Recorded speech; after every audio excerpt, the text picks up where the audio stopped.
tarde, meu nome é Ana Caroline e eu sou enfermeira e eu vou falar um pouquinho hoje com vocês sobre dengue, um assunto tão recorrente, né, visto que dengue no nosso país e principalmente no nosso estado deixou de ser uma doença epidêmica e passou a ser uma doença endêmica, né, ou seja, todos os anos, durante alguns meses, a gente já tem um número de casos esperados e a gente sabe que todos os anos irá acontecer e é um problema de saúde pública muito importante em nosso país.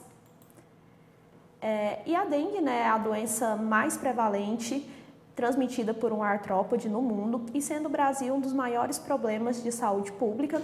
E a dengue ela é uma enfermidade infecciosa aguda e uma doença sistêmica viral, então ela dá alterações em todo o corpo do nosso paciente e é do tipo de uma arbovirose causada por um vírus RNA da família Flaviviridae e do gênero Flavivírus, que apresenta 4 sorotipos infectantes. E esses sorotipos, eles vêm sofrendo mutações, então hoje é possível uma pessoa se infectar com o mesmo sorotipo mais de uma vez devido às suas mutações e a infecção ela pode resultar em um amplo espectro de efeitos, incluindo o acometimento febril, que vai ser a nossa dengue mais simples, nessa dengue febril, que seria a dengue comum, que é a que a grande maioria da população tem. E temos também as formas graves, como a febre hemorrágica da dengue, síndromes de choque da dengue, que é aquele paciente que necessita de uma internação, necessita de uma intervenção mais intensa. E, primeira coisa, a dengue ela é uma doença de notificação compulsória, tanto as suas formas graves como também as formas simples. E a forma grave ela é notificação imediata, ou seja, temos que notificar em até 24 horas. Notificação essa que deve ser feita ao SINAM, que é o nosso sistema de informação de agravos de notificação, né? E ela faz parte aí da nossa lista nacional de notificação compulsória, ou seja, é obrigatório notificar os casos de dengue. E a gente precisa fazer essa notificação porque é a partir da notificação dos casos que a gente consegue gerar uma informação, a partir dessa informação a gente consegue ter uma tomada de decisão, né?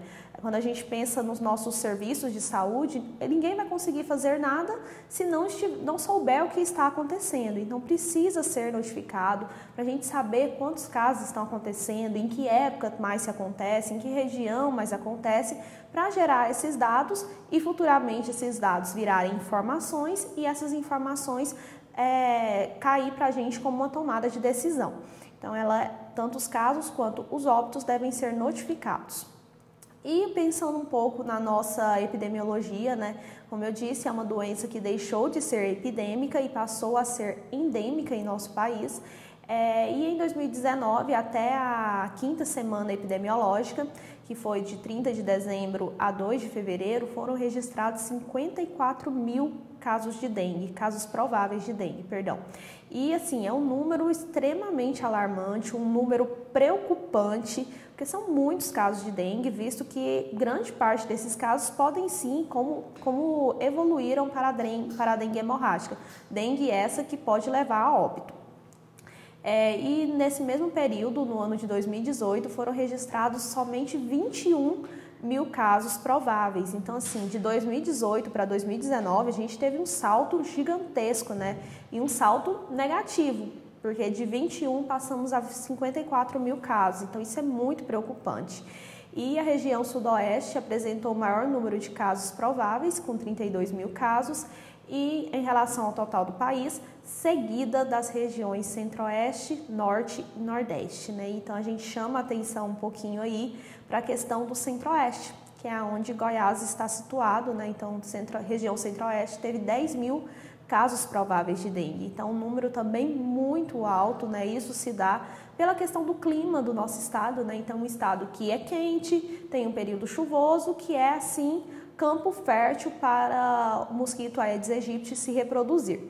E a análise da taxa de incidência de casos prováveis de dengue em 2019 até a semana epidemiológica 5, segundo as regiões geográficas, evidencia que as regiões Centro-Oeste e Sudeste apresentam os maiores valores, né, quando a gente faz essa comparação da quantidade de casos pelo número de habitantes. Então, isso, o Centro-Oeste, mais uma vez, sai na frente, né, de uma maneira negativa, porque aqui tem muita dengue pelo número total de habitantes.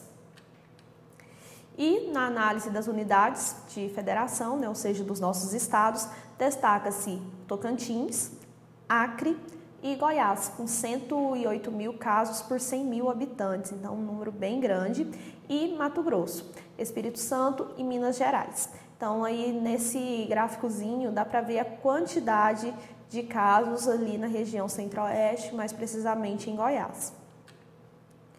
E aí, só mostrando também, fazendo uma comparaçãozinha entre os anos de 2018 e 2019, né? Então, em 2018, em Goiás, tivemos 9 mil casos e em 2019, 7 mil. Então, a gente teve uma quedazinha aqui no nosso estado, embora a nível nacional esse número tenha aumentado, a nível estadual ele deu uma caidinha e isso é bem interessante para a gente. Mas a luta não para aí, né? Não é porque a gente teve uma quedazinha que a gente vai parar de prevenir, vai parar de instituir técnicas e ações para diminuir esses casos, né? Porque quando a gente pensa na dengue é uma doença que ela é transmissível por um mosquito. Ou seja, se eu mato o vetor, né, uma doença vetorial, então se eu elimino o vetor, eu consigo eliminar também a minha doença. Então é uma doença que o nosso foco é fazer com que ela seja erradicada. E o aumento dos casos de dengue se tornou foco de preocupação crescente para a sociedade, as autoridades de saúde e profissionais da área, haja vista as dificuldades enfrentadas para o controle das epidemias geradas por esse vírus e pela necessidade de melhora da capacidade de atendimento aos indivíduos acometidos pela essa enfermidade. E como foi ressaltada, a incidência e a prevalência exponenciais da dengue são preocupantes e devem ser fatores de alarme. Então, assim, quando a gente pensa um pouco na parte burocrática, um pouco na parte de logística dos sistemas de saúde, a dengue ela é um problema financeiro para a gente, né? Então, quantas vezes os serviços de saúde acabam superlotados devido a casos de dengue, né? Embora o tratamento seja totalmente sintomático e em alguns casos a gente tenha condições de deixar esse paciente ser tratado a nível de domicílio, muitos deles precisam desse tratamento ambulatorial e até mesmo de internação. E isso gera uma sobrecarga ao serviço, né? Isso gera uma sobrecarga. Muitas das vezes o serviço não está preparado para a quantidade de casos que aparece em determinados períodos, casos esses que sobrecarregam muito tanto o serviço, e se sobrecarrega o serviço, acaba sobrecarregando os profissionais que nele estão.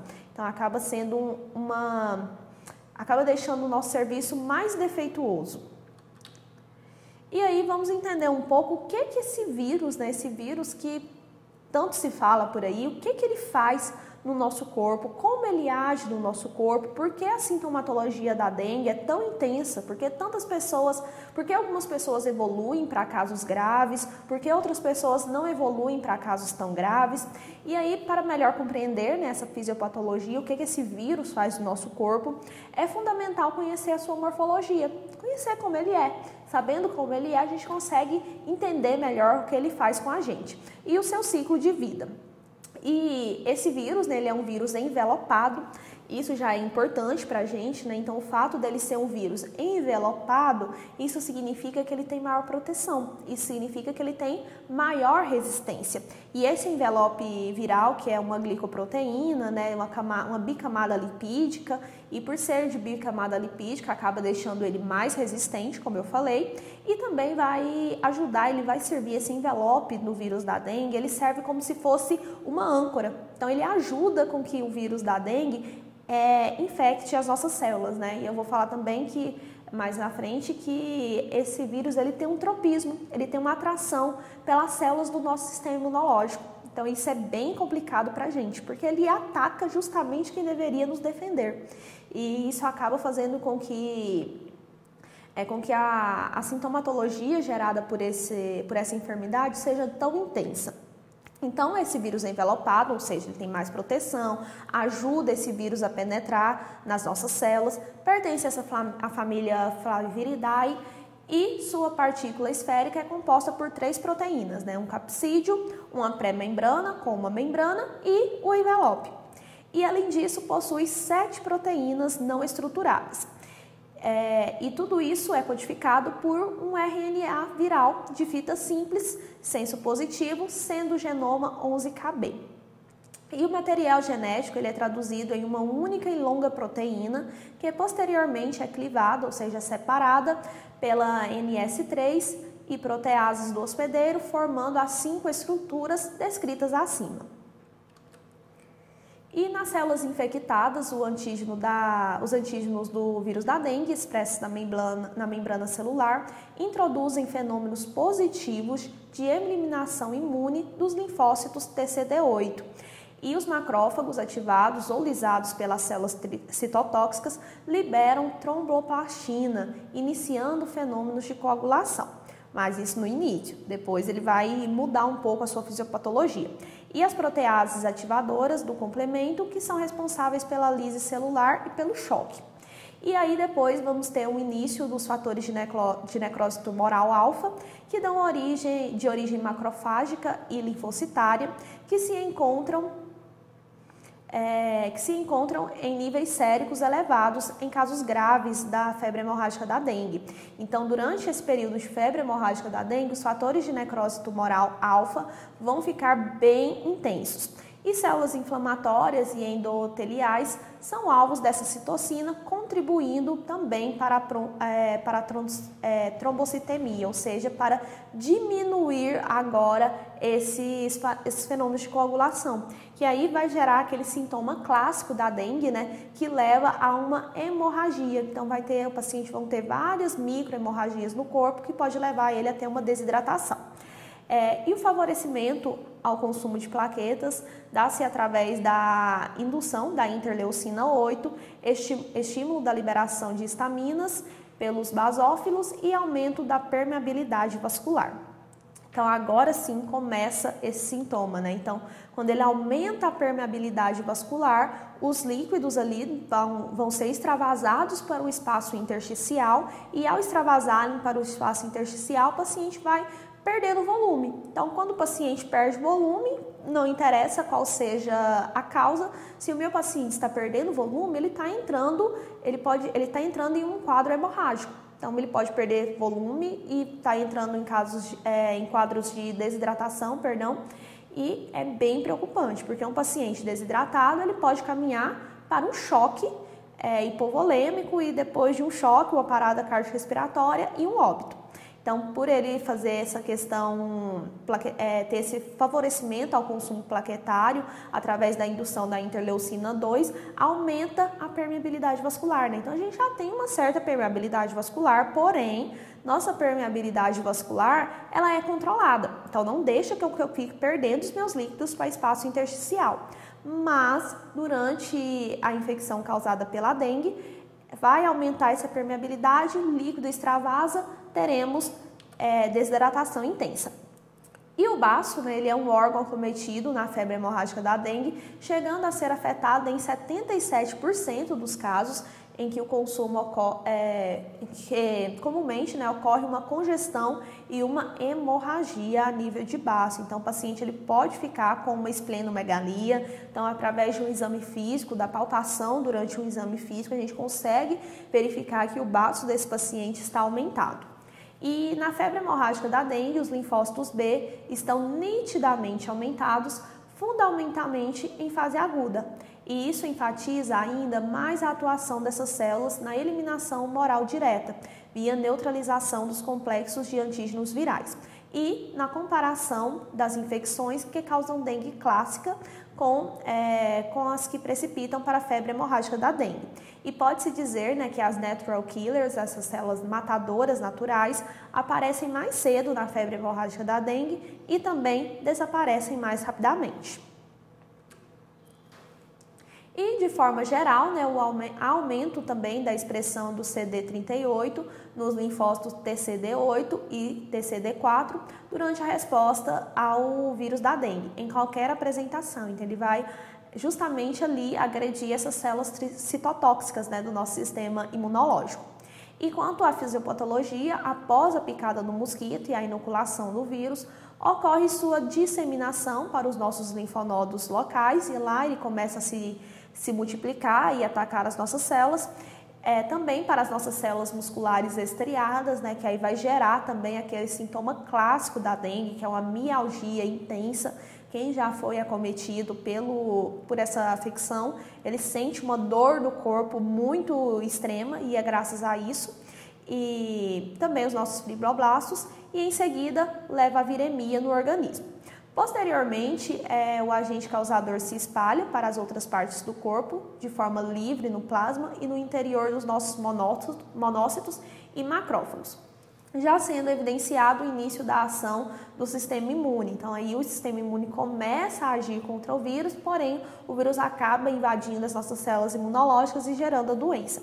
E uma questão importante contra o vírus da dengue é o seu tropismo por essas células fagocitárias, né, que se tornam significativas para a replicação viral.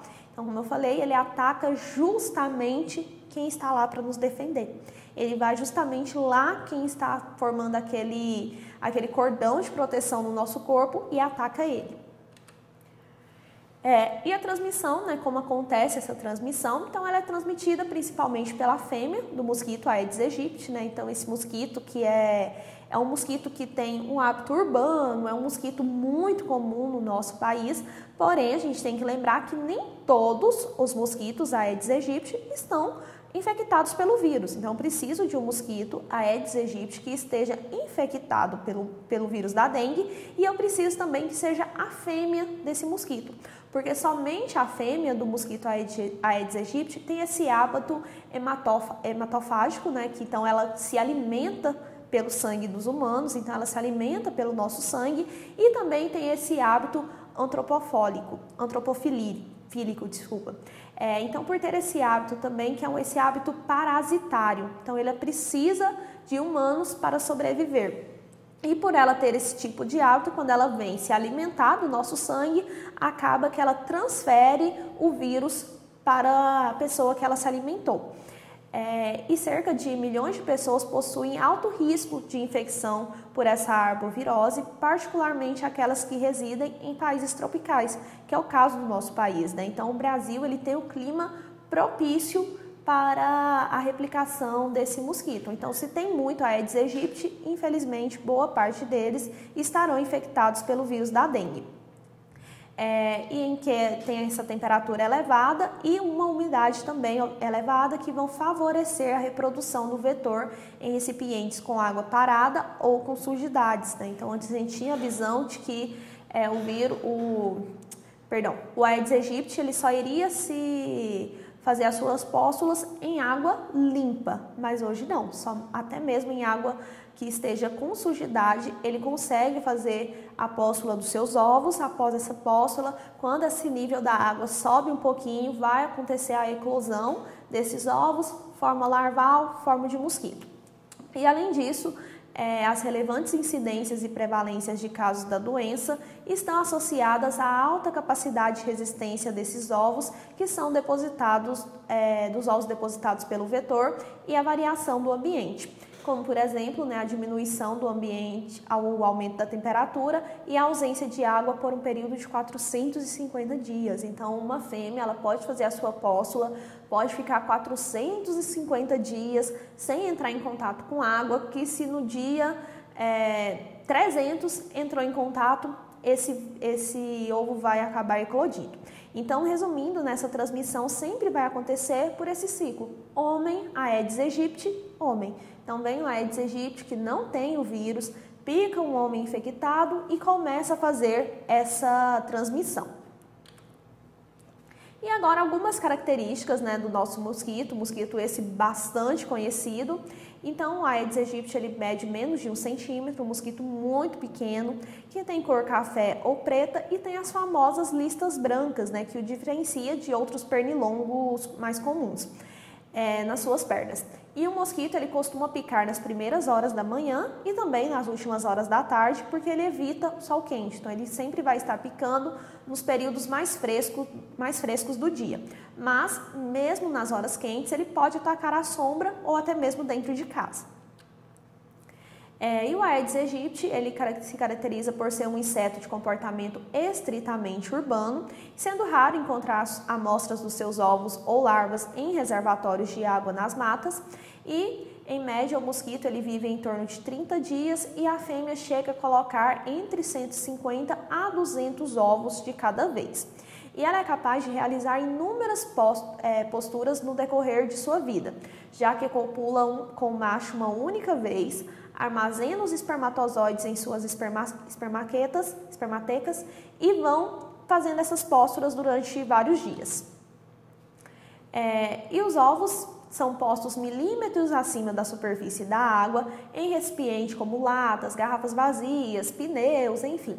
E quando chove, o nível da água sobe, entra em contato com esses ovos, que eclodem e em poucos dias, em pouco mais de 30 minutos. Então eles vão eclodir e vão iniciar a sua forma larval. Depois da forma larval, passa a ser a forma de mosquito. E em um período que varia entre 5 e 7 dias, a larva passa por 4 fases até dar origem ao mosquito adulto. Então vai sempre acontecer esse ciclo, então vai ser colocado os ovos pouco acima do nível da água, vem a chuva, termina de encher esse recipiente, esses ovos entram em contato com essa água, eclodem, passam para a forma de larva para a forma de mosquito, e esse mosquito, se for do tipo fêmea, vai ter esse hábito hematófago, vai acabar indo se alimentar de humanos e vai se infectar e fazer essa reinfecção em outro humano. E agora um pouco da sintomatologia, lembrando que a gente tem essa divisão da dengue entre a dengue clássica, entre os sintomas clássicos, que seria uma forma mais branda da doença, e também teremos a dengue hemorrágica ou febre hemorrágica da dengue, enfim, que vai ser essa forma mais intensa, que vai ter mais sintomas também mais difíceis de serem tratados, que vai fazer com que esse paciente necessite às vezes de uma internação. Então, a primeira coisa é o período de incubação, o tempo que demora entre a inoculação do vírus no nosso corpo até o aparecimento de sinais e sintomas. Então, vai variar de 3 a 15 dias e uma média de 5 a 6 dias entre a picada no mosquito e o aparecimento de sinais e sintomas. E a infecção pela dengue pode ser assintomática, leve ou causar doença grave, levando à morte. E normalmente a primeira infecção da dengue vai levar a uma febre alta. Então o paciente ele vai ter uma febre entre 39 a 40 graus Celsius, de início abrupto, que geralmente dura de 2 a 7 dias, acompanhada de cefaleia. Então o paciente vai ter dores de cabeça forte, dores no corpo e nas articulações, então vai ter essa mialgia, vai ter também essa artralgia, essa dor nas articulações. Vai ter também prostração, então o paciente ele fica muito astênico, fica também em alguns casos anoréxico, muito emagrecido, vai ter muita fraqueza, vai ter essa dor retroorbital, então é bem importante, essa dor atrás dos olhos é um bom sinal de dengue. Pode ter erupções no corpo, então aquelas manchas vermelhas pelo corpo todo e coceira na pele. Vai ter perda de peso, náuseas, vômitos, e na fase febril inicial a doença pode ser difícil de diferenciar, Então assim, quando a gente pensa febre alta, dor no corpo, pode ser N doenças, pode ser várias e várias doenças causadas por vários tipos virais e até mesmo bactérias. Então, o que vai diferenciar realmente é a questão da dor articular, Então, a artralgia, a dor retroorbital também é um diferencial da dengue e, posteriormente, as questões hemorrágicas. Então, o aparecimento dessas manchas vermelhas no corpo também é um sinal bem intenso que pode ser uma dengue. E a forma grave da doença, inclui essa dor abdominal intensa e contínua, que já pode significar para a gente uma hemorragia estomacal, uma hemorragia intestinal. vômitos persistentes e as manifestações hemorrágicas, né, que vão ser o aparecimento das petequias, que vai ser essas manchinhas vermelhas por todo o corpo do paciente, epistaxe, que vai ser esse sangramento nasal muito comum, gengiva-orragia também é bem comum, principalmente quando o paciente ele vai fazer a higiene oral dele, então no momento que ele está escovando os dentes, ele percebe que saiu sangue da gengiva, né? Ele até se assusta, fala, mas eu nem coloquei força, estou escovando aqui levemente, mesmo assim sai sangue da gengiva, sangramento gastrointestinal e derrames cavitários. Por estar tendo esse quadro hemorrágico, nessa perda de volume, o paciente pode ficar com hipotermia, pode ficar com hipotensão, vai ficar letárgico ou agitado demais, né? Ali principalmente geralmente nas fases iniciais de uma desidratação, esse paciente ele vai ficar mais agitado e depois ele vai ficando mais letárgico, ele já não vai tendo forças para suprir a perda de volumes. O pulso dele vai ficar filiforme, então aquele pulso fraco, difícil de ser encontrado, né?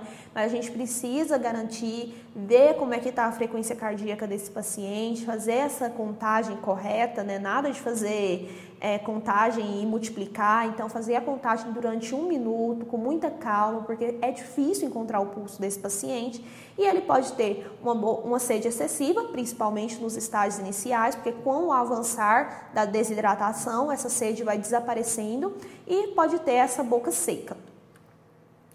E aqui agora umas considerações gerontológicas, né? Então, diante do envelhecimento populacional, deve-se salientar as mudanças fisiopatológicas que ocorrem no organismo do idoso, né? Então, idoso não é igual um adulto jovem, idoso não é igual uma criança e vice-versa. Com o aumentar da idade, vão tendo modificações sistêmicas e fisiológicas no nosso corpo, né? Toda máquina ela vai ficando gasta, tudo que se usa vai ficando gasto e o nosso corpo não é diferente. Então, com o avançar da idade, o nosso corpo vai perdendo um pouco das suas estruturas e um pouco dessas estruturas elas vão ficando com essa perda de função e não vão tendo a mesma resposta que teria em outras situações.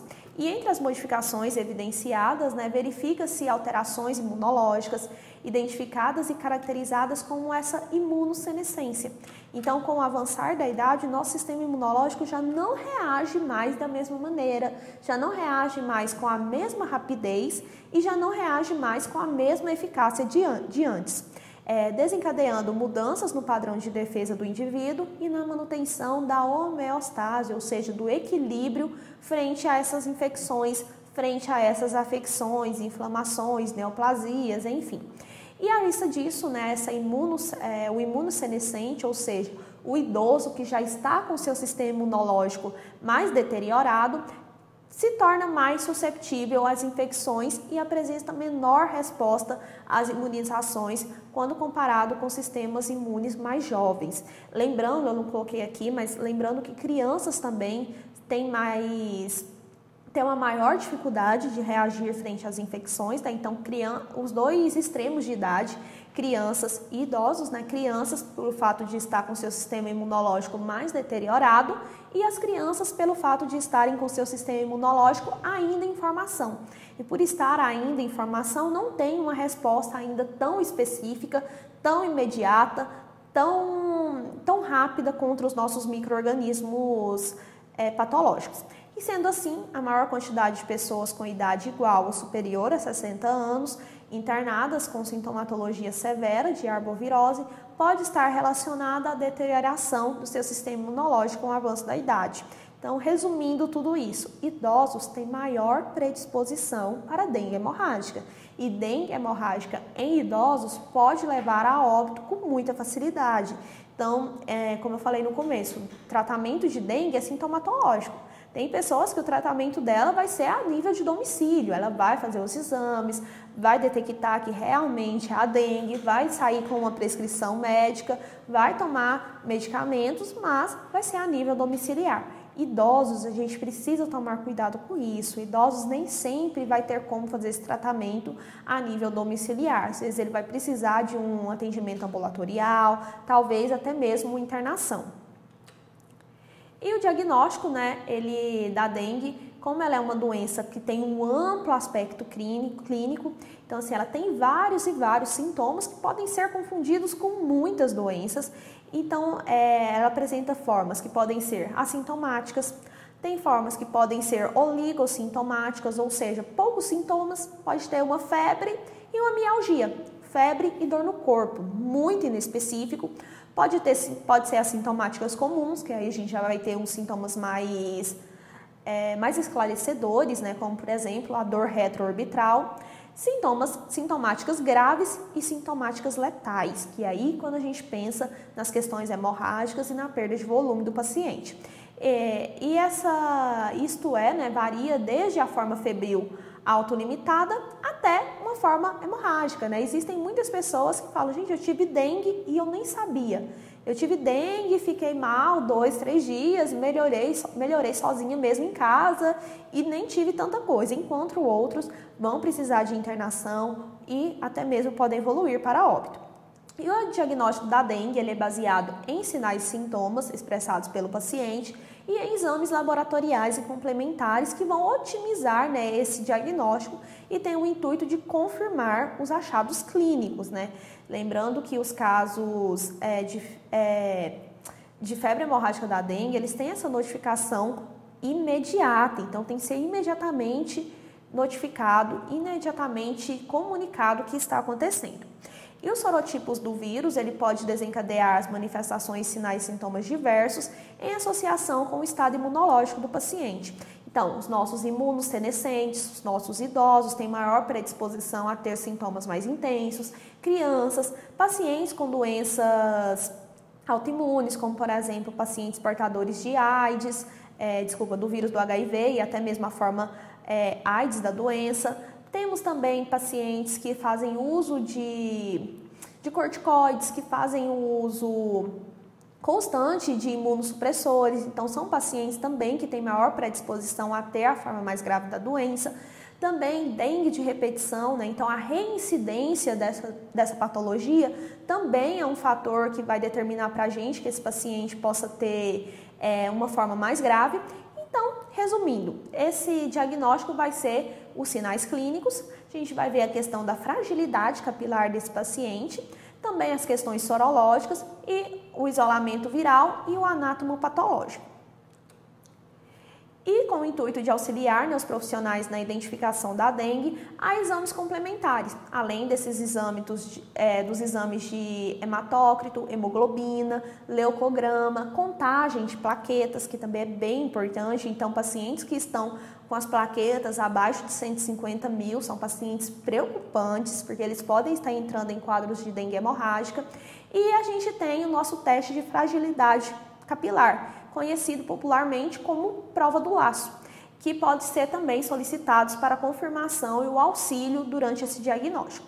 E a prova do laço, né, a fragilidade capilar, ele é um exame utilizado nos casos iniciais de suspeita de dengue e consiste na realização de um garrote. Então a gente vai pegar um esfigmomanômetro, vai primeiro verificar a pressão arterial do paciente, depois vai garrotear, vai deixar esse braço garroteado de 5 minutos em adultos e 3 minutos em crianças e vai observar se ela vai dar positiva ou se ela vai dar negativa.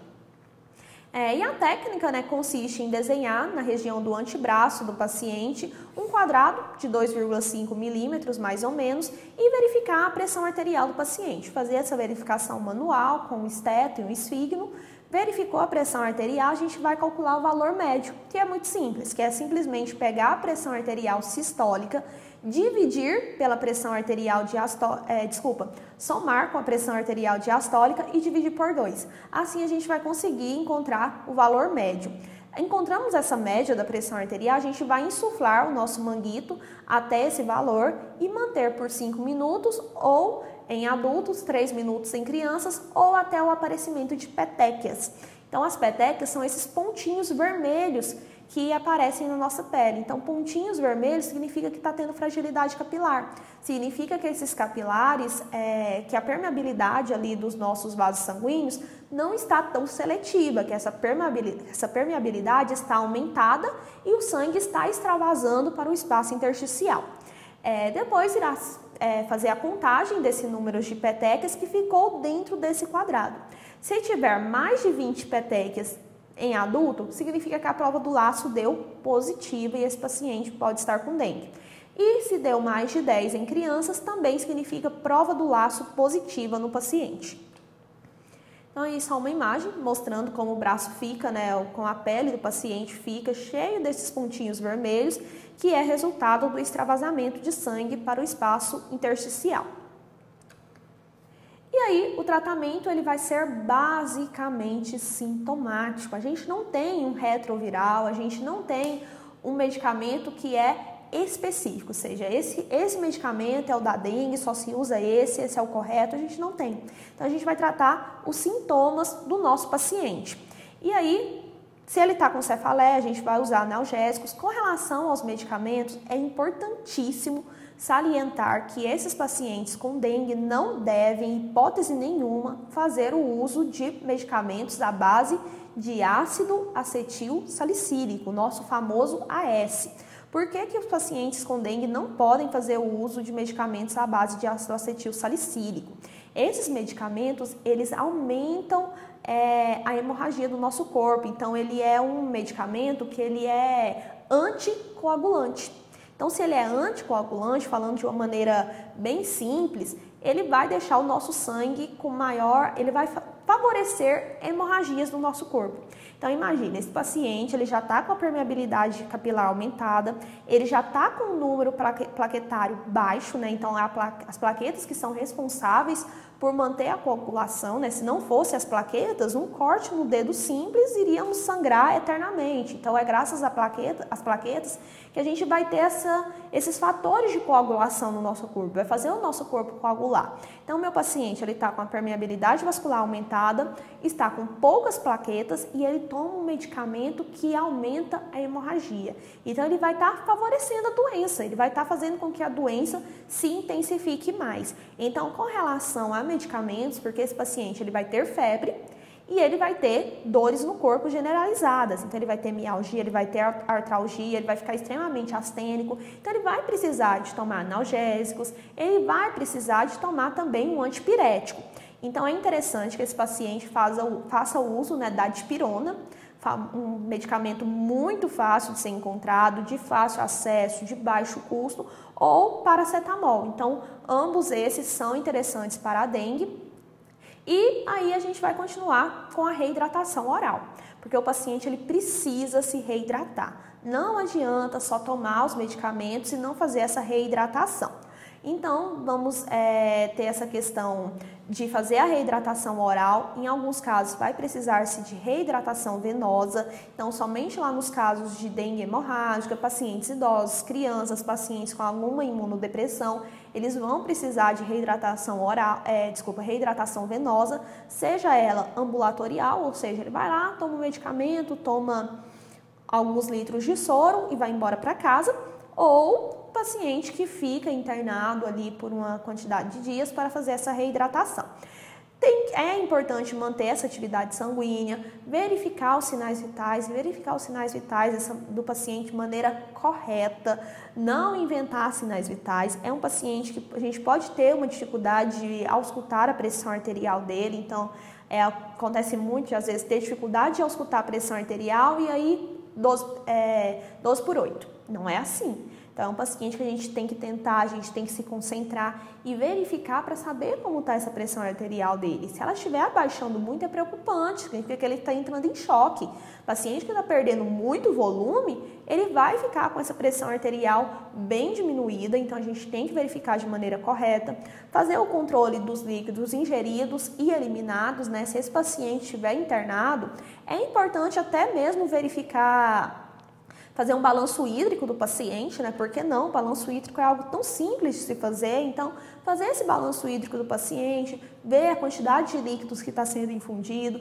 quantidade de líquidos que esse paciente está eliminando, atentar para a dor abdominal, então é importante observar a dor abdominal desse paciente, porque se tiver uma dor abdominal intensa, pode significar uma hemorragia gastrointestinal. Então, também orientar ele, falar, olha, quando for escovar os dentes, observa se não está sangrando, se não está tendo sangramentos com facilidade. O paciente ele precisa auxiliar a gente com a detecção precoce de um caso grave de dengue e também esse paciente deve ficar em repouso. Ficar em repouso para que o corpo dele possa trabalhar junto com os medicamentos, né? O medicamento ele vem para auxiliar esse corpo e fazer com que esse corpo melhore de maneira mais rápida.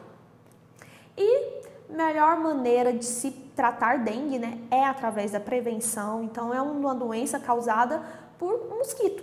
Mosquito esse que a gente tem como combater ele. Então, a gente entra com as nossas ações de vigilância epidemiológica, saber, né, controlar a ocorrência da doença através do combate do mosquito e através da notificação compulsória.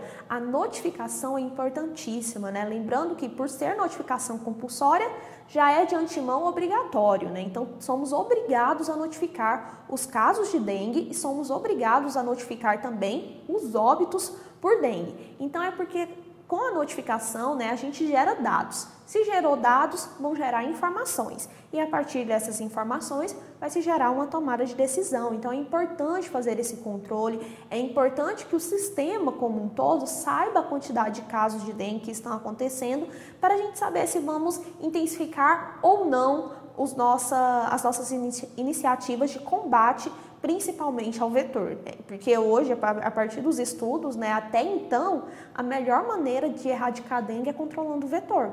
A gente ainda não tem tantos avanços a nível de medicamento, quanto a gente não tem avanços a nível de uma vacina para os casos simples, né? Embora a gente tenha vacina para as formas graves da doença, a gente ainda não tem uma vacina para a forma simples. Então, a forma simples é a que mais acomete a população. Então, hoje, a nossa melhor forma de tratamento e de combate, de prevenção, é combatendo o vetor. Então, as medidas de controle para combater o nosso vetor, né? Então, uma doença vetorial, então vai instituir como combate ao vetor através da inspeção domiciliar, educação em saúde, mobilização social, né?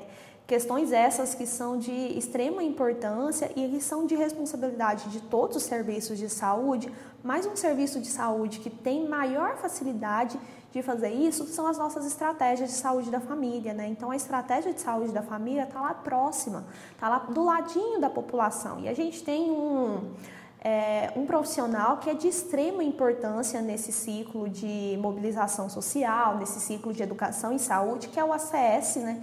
Então, o agente comunitário de saúde, ele é muito importante para nos auxiliar. Através das visitas domiciliares, a gente consegue verificar como está a casa desse paciente, a casa dessas pessoas, dessas comunidades.